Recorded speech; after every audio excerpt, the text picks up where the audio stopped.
আজ রান্না হবে মাংস।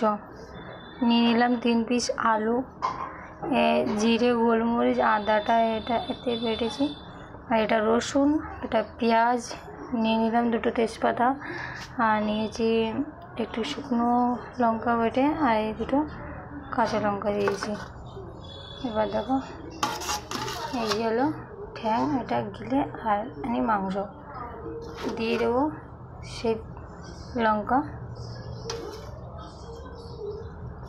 দিয়ে দিলাম, কাঁচা মরিচ দিয়ে দিলাম, আলু। এবার দেব জিরে, গোলমরিচ, আদা বাটা দিয়ে দিলাম, গোটা রসুন দিয়ে দিলাম, পেঁয়াজ কুচি। এবার দিলাম 2 তেজপাতা, 1 চামচ লবণ, 1 চামচ হলুদ। এবার দেবো তেল, দেখতে পাচ্ছ।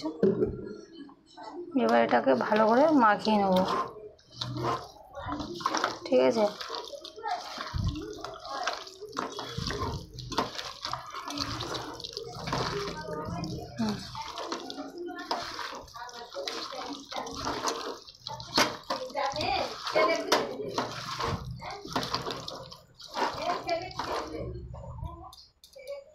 এটাকে ভালো করে মাখিয়ে নিয়েছি, দেখতেই পাচ্ছ।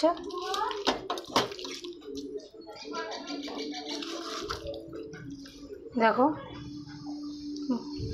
ভালো করে মাখানো হয়ে গেছে। এবার দিয়ে দেবো গোটা জিরে, আর এর মধ্যে জিরেটা ওরকম থাকতে মাংসটা ঢেলে দেবেন। আগামী ভিডিওটা দেখার জন্য আমার পেজটা ফলো করো, আর দেখতে যাও আমি কেমন কেমন রান্না করি।